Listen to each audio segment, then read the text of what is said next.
What's going on YouTube? Today we're taking a look at the brand new Galaxy Watch 4 Classic from Samsung. This is a watch that has Wear OS 3. This is a watch that I was highly anticipating, but it turns out it's not really what I expected. So today we're just going to do a quick walkthrough, quick kind of overview and check it out against the Watch 3. If you have the Watch 3 here, is this something you should upgrade for $380? Let's just go ahead, check it out together, pair it to a non-Samsung watch, which is something super important because some of the promised features, of course, only work with Samsung. That makes me believe this is really a Samsung watch, not a Wear OS watch like we all wanted. Enough chit chatter, let's go ahead, check it out together.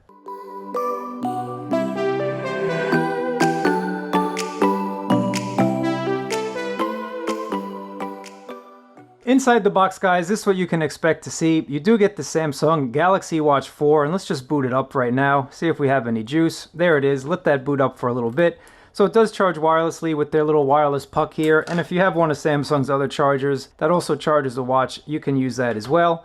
But this is the brand new 46mm watch, and right off the bat, I'm not really feeling this watch strap. If you've watched my channel, you know I like watch bands, and I'm not really digging this one all too much. It's a little bit stiff. It's not really all that great. But thankfully, the guys over at StrapsCo have given me a coupon so you can pick up some really stylish bands. Make sure to get the 20mm or 22, depending on your watch.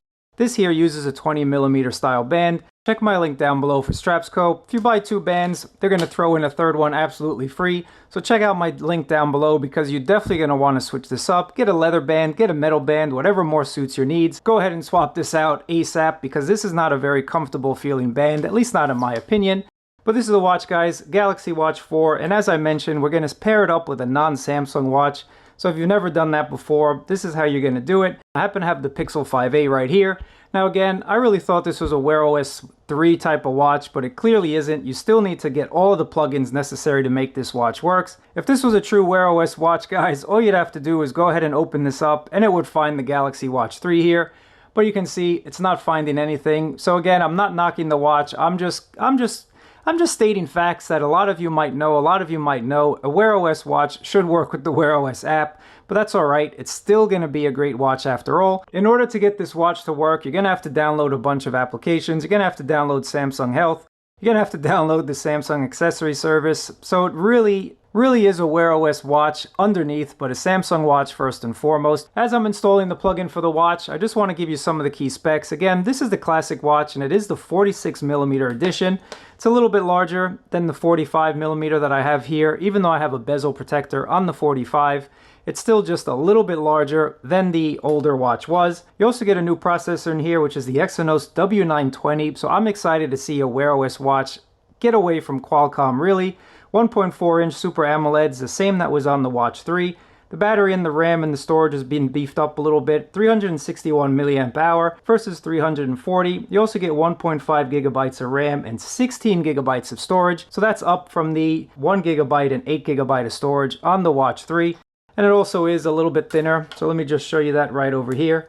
But again, this is a new iteration, so it's definitely more refined if you can see that here. I think they did a nice job kind of refining it. With every iteration, they make it just a little bit thinner. You can see that, and a little bit lighter. They keep the same architecture though. I think they design a nice watch. Samsung hardware definitely cannot be beat. But let's just take a look at it. You have the same 2 buttons on the side, except you have a little accent on that power button right at the top here, which I kind of dig. I like seeing accent colors from time to time. And again, you have your heart rate monitor on the back, wireless charging, all of that good stuff. So Samsung designed a nice watch. I definitely think they did a nice job here. And you have this rotating bezel, which is really one of the best features in my opinion. It has a nice satisfying click, just like the Watch 3 did. I got an update. I'll do that a little bit later. But again, I think they did a nice overall design. You can see it's pretty thin. Definitely looks nice on the wrist. And if I show you that, this is the Watch 3. You can see it stands out just a little bit more. Not by much, but definitely significant when you're talking about something on your wrist. We now have the Samsung wearable watch connected, so let's just go ahead and accept it. And now you can see right away, unlike the Wear OS application, Samsung's app did find it right away, and we'd expect that. It is a Samsung device after all.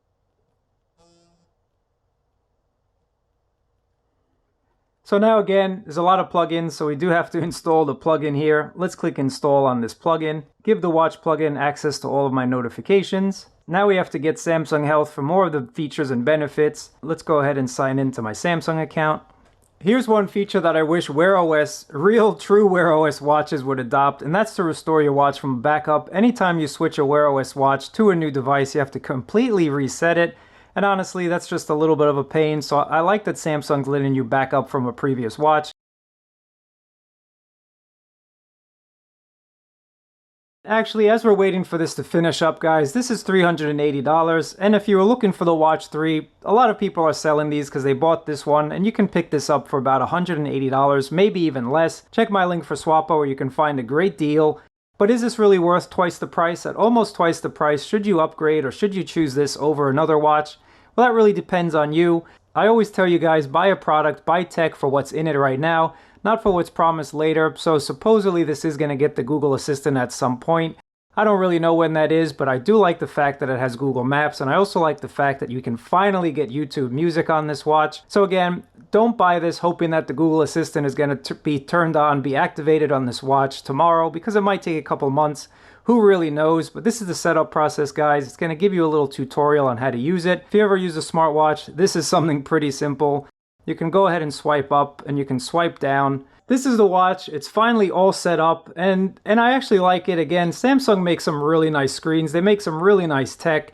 I'm not knocking them for that. Swiping down, you can see some quick toggles, quick access toggles and whatnot. Swiping from the bottom up is where you're going to be able to see all of your apps, and this is kind of copying Apple. I don't really know how I feel about this. I've never really used this, but you do have all of your apps here. Here's a nice Google Play Store. You can move them around if you want to. And if I just show you in comparison, on the Watch 3, the way that you'd see apps is with this nice little rotating menu. And I kind of like this better. I think it's a lot easier, but who knows? I might actually like this over time. But yes, we do have the Google Play Store, and that's something new. After all, it is a Wear OS watch underneath. Maybe not anywhere else, but this is a Google Wear OS product. So notifications are going to be a lot better. Your app support's going to be a lot better. And this is something that a lot of people, including myself, really wanted to have Samsung hardware, but we wanted to have Google software. But going back to the home screen, clicking all the way back, you can rotate this dial, and you can see all of your different widgets, I like to call them, all of your different tiles, and you can add some if you want to. Again, this is a very well polished machine. I'm not saying it's not, but I was just hoping for a true Wear OS product, not a Samsung product. But again, it is a Samsung device. They are pushing their own ecosystem, and I'm not going to knock them for that. This is a very, very beautiful watch.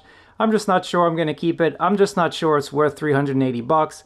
Now, the battery life definitely is going to be a lot better. Notifications, as I mentioned, is going to be a lot better. Your app support's going to be a lot better as well, but I don't really know, guys. It's something that is really more preference. You'd let me know what you think about this watch down in the comments below.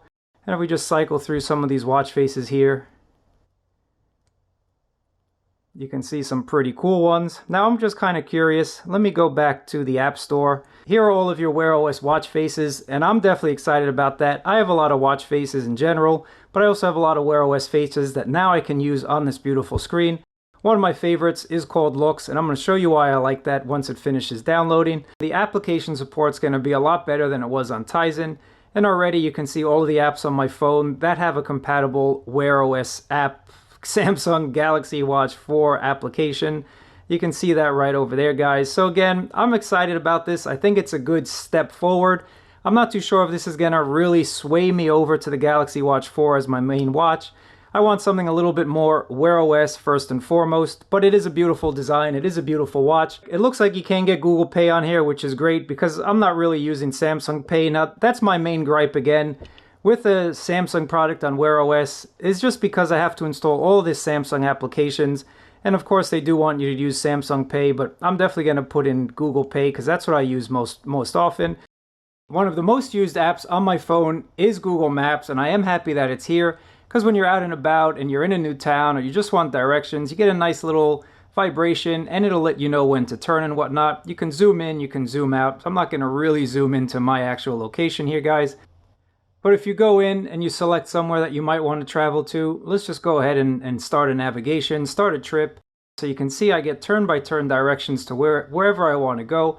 So I'm really happy about that. I'm definitely happy about Google Maps on this watch, and I can't wait till the Google Assistant actually becomes available, because you do have a speaker and a microphone, so you can take and make phone calls, and you'll also be able to ask queries to your Google Assistant whenever that becomes available. For everyone that has a Samsung phone, I think this is a great watch. Now, is it worth the upgrade? That's on you, on your budget, on your wallet. But for those of you that might not have a Samsung phone, I would kind of wait and see what other manufacturers are going to come out with a Wear OS 3 device. And if nothing really comes out by the time you must buy a new watch, a new device for yourself, we all get that itch. We all want to buy some new tech eventually. I think this is a great watch, guys. Again, just know what you're buying. And I definitely would wait for the Google Assistant if you really use that on a daily basis. Again, buy tech for what's on it today, not for what's promised tomorrow. Who knows how long that's going to take once again. But you can't beat Samsung hardware, and this watch proves it. They really do make beautiful devices. They really do make premium feeling devices. Watch 4 is no exception to that rule. I just want to show you guys one of my favorite watch faces on Wear OS, and it's called Looks. It's free. And what I like about this is it gives you a map in real time of where you are. So as you move around the city, as you move around the states, the country, wherever you're moving around, the map kind of updates. And I'm really happy to see that this is well integrated into the brand new watch here. So we have complications in Wear OS, and that just gives you a little quick access to certain things. So there's Bixby. No one's doing quick access to Bixby. Again, I'm waiting for the Google Assistant. You can add a barometer, media controller, your recent apps, reminder. Now within Samsung Health, you can also add a complication for blood oxygen, blood composition, breathe, your calories, all of this good stuff, your sleep, your stress, your together. That's your community kind of health tracking or whatnot. And you can have a quick access to all of your workouts right over there. Here's your weather, chance of rain. So again, I'm really happy to see all of these complications. This is quite a lot. So Samsung did a really nice job of making sure all of their applications, all of their exercises and whatnot work with Wear OS. I think this is a great idea. So let me just put barometer. And if we go back to the watch face, you can see the barometer just like that. Just to remind you guys, this is a smartwatch, but you do have some fitness features in it. Then you do have to install Samsung Health. I'm going to find out if Google Fit works with it. I believe it does as well. But again, most of these things, you do need to use Samsung's own products, and that's all right. It is what it is type of deal. If we go to daily activity, I just unboxed it, so everything should be at 0. But you can see an overview of what you've done for the day. You can see your calories. You can see if you met any goals. You can set your targets. Again, it's a pretty nice watch, and it does a decent job for most people in terms of tracking and whatnot. Keep in mind, as I always say, these are smartwatches first, fitness watches second. If you're more into fitness, you'd want to get a fitness watch first and a smartwatch second. But again, I think as a universal product, Samsung does a decent job, and your heart rate monitor, your sleep tracking, all that good stuff is built into this watch as well. 5 ATM, IP68 rating, military spec 810G. So it's a very well designed watch. Finally, the last thing I want to show you is the application. So this is the application. You can get quick access to all of your watch faces, and let's just switch one just for fun. All you have to do is click on it, and it's going to switch it right over on the watch itself. Again, Samsung make a nice application. I never really had any issues with their applications here, but I've shown you all these watch faces. You can click to get more watch faces, etc., etc. Here are all your apps. You can reorder your apps if you want to. You can also change those tiles, so you can do a lot from your phone. You don't have to do it on the small 1.4-inch screen there. There's your quick panel. You can go and switch them around and customize this again. Samsung definitely make it very easily customizable on the application itself, or again, you can do it all on the phone. Really depends on you guys. There's all of your settings that you can change on the phone as well. You do have an always-on display, so let me just show you what that looks like very quickly. This will be the always-on display for this particular watch face. Again, you always want to know the time when you have a watch. First and foremost, you want to be able to know the time. And that's another great feature about Samsung devices. They do give you this power-saving mode. So you're always going to be able to tell the time no matter how much battery percentage you have left. And basically that's it, guys. You can transfer over your music if you want to. Again, YouTube Music is finally here. Spotify is here, etc., etc. But that's really all I want to show you on the app. Let me know what you guys think about the Galaxy Watch 4. Is this something you're interested in? Is this on your radar? Did you already buy it? Again, this watch strap, after these 10 minutes that I've had this on, definitely is not comfortable, so I do not like this watch strap. But other than that, Samsung designed a really nice watch. But is it worth the upgrade from the Galaxy Watch 3? Is it worth twice the price tag? That depends on your budget, depends on your wallet, depends on your styling needs. If you think one looks better over the other, of course it's worth it to pay a little bit more to get something you're going to enjoy wearing every single day. After all, this is going to be on your wrist. People are going to notice it. You are going to notice it every day. So it's important to buy something that you think is nice, something that you think you're going to benefit from. But I really appreciate you guys watching. Thumbs up, subscribe, and I'll catch you guys next time.